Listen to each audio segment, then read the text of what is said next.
Hey guys, it's Terra. Today, instead of talking about planners and how you can use them, I wanted to focus on how to set goals for 2017 because I've been told that I have a very unique approach to the whole process.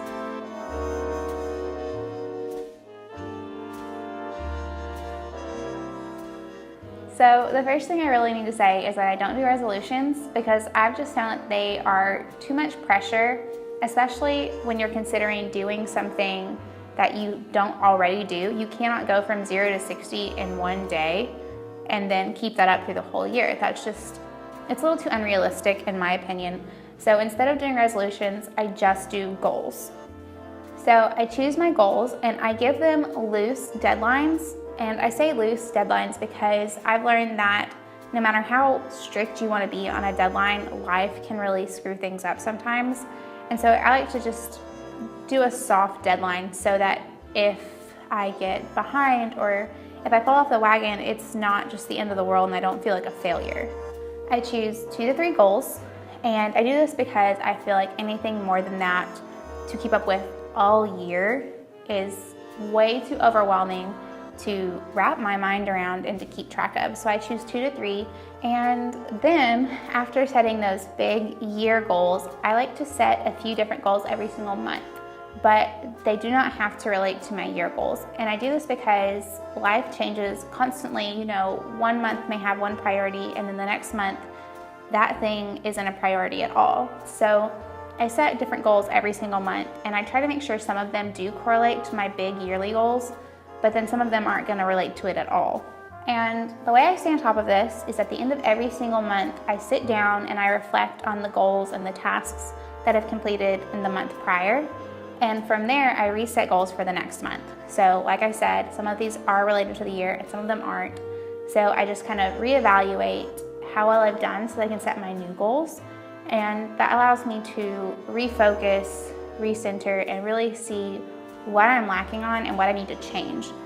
Now, I found this is really helpful since I'm not doing resolutions because it gives me a chance every month to start over and to do better.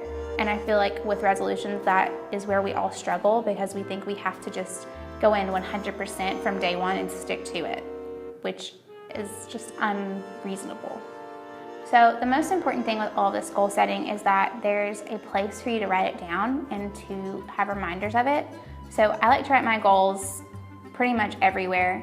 Every single month on the monthly page of my day designer, I write down my goals for that month. They go up in the margin above the calendar, and I typically color code them just so that they stand out when I look at my calendar, but you can do them however you want if you want to follow a similar routine. And that just allows me to see them literally every time I open my planner. And then with my yearly goals, I like to put them on my kitchen fridge. I put them on the bathroom mirror. I put them on the bulletin board above my desk.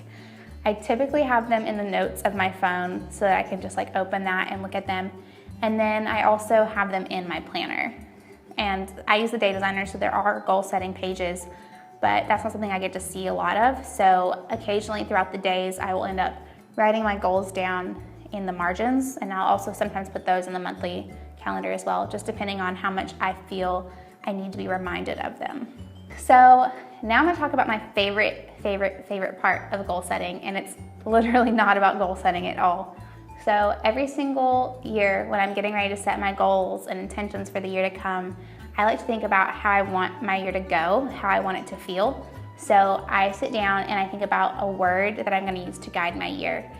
And for me, this is a personal growth thing, so whatever I feel like I'm lacking in or I need to learn more of, I pick a word that goes with that so that it becomes a part of my day. And it kind of becomes a mantra when I'm stressed or anxious or nervous, and I just kind of repeat it in my head.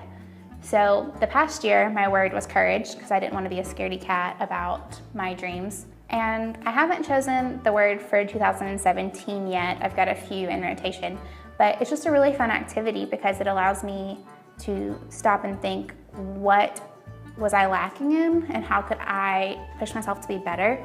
So if you want to set goals or do something similar to this, I highly recommend choosing your word and then, like your goals, pasting it everywhere. I always have it written on a Post-it note on my desk, on my mirror in my bathroom, next to my bed, everywhere. And then anytime that I'm feeling just the least bit amount of distress about anything, I repeat that word over in my head.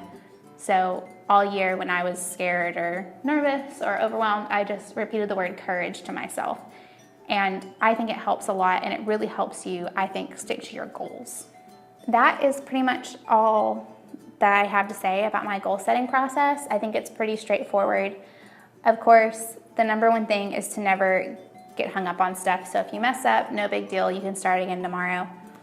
For more on goal setting, I've written several articles on Earn, Spend, Live. You're welcome to check them out and subscribe to our YouTube channel.